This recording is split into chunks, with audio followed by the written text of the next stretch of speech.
What's up, y'all? Katrah-quey here with another CD review, reviewing all the CDs in my collection.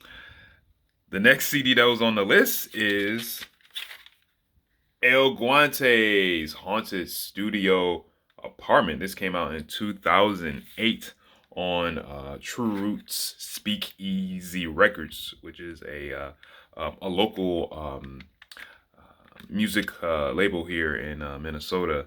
And I found this CD, I think maybe, when did I find this? Maybe in 2009 or something like that.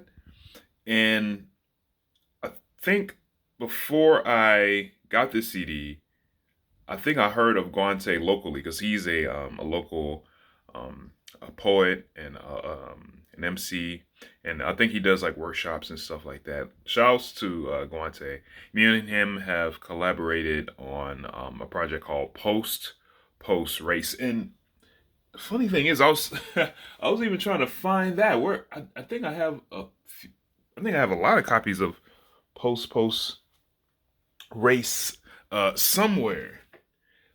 Okay, yeah, it's somewhere in here. Yeah, it's somewhere in here. Maybe I'll like find it and show it in a future episode. But yeah, I'm struggling to remember when I found this. It's like it was $5 at cheapo, and listening to it at first around that time, I kind of didn't like it too much at first. I think I liked maybe like a few tracks, but then after listening to it again recently, I was like, wow, this actually is not bad. This is not a bad album. I remember I told Guante, I was like, yo, I got your first album, man. Haunted Studio Apartment from 2008. He was like, that's so old. So I don't know how he really feels about this album, like, to be really honest with you. A lot of his like newer stuff from like the mid 2010s all the way up to now is really good. But I think this holds his own, man, compared to like everything else. I mean that he's kind of doing. Maybe he feels differently about it. Maybe some of the things that he said, or like some of the lyrics, maybe he doesn't quite align himself with or something. I'm not sure. I don't know how he feels about this album nowadays. I might have to like ask him. But what made me like this album again is like, yeah, the production on here is actually quite nice.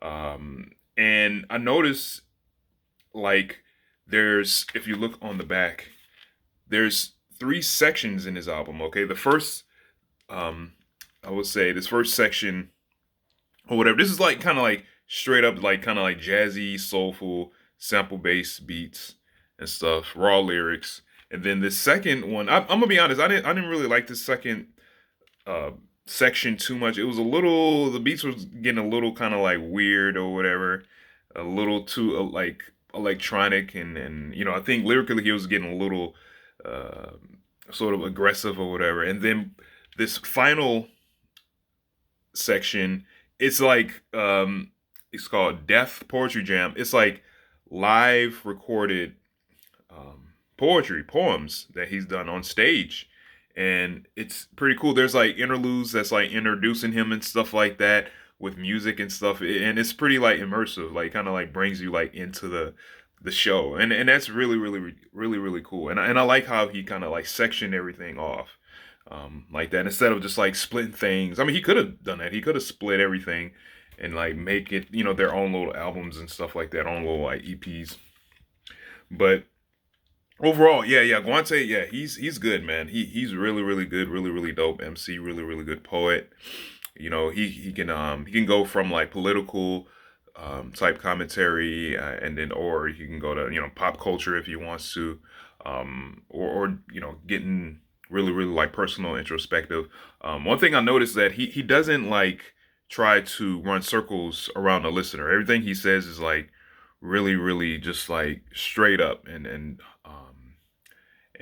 nothing to try to confuse you. There's no like crazy like abstract wordplay or anything like that. Everything he says is just like direct, straight to the point. If you find this album anywhere, go right ahead and download it. I think I might add this to my phone or whatever, because like, yeah, I liked it so much. And I was kind of surprised, because I was like, I was surprised that I liked it so much now, because I was kind of expecting it to kind of be a little kind of mediocre because this is one of his first joints. I don't know if it's his very very first album, but I wasn't expecting too much from listening to it again, and I'm pleasantly surprised now. So go ahead and check out El Guante. This one he was El Guante. He doesn't go by El Guante no more. It's just Guante. El Guante's Haunted Studio Apartment from 2008. Check it out if you can find a copy. I don't know if it's on streaming platforms though. I might have to check later, but shout out to Guante.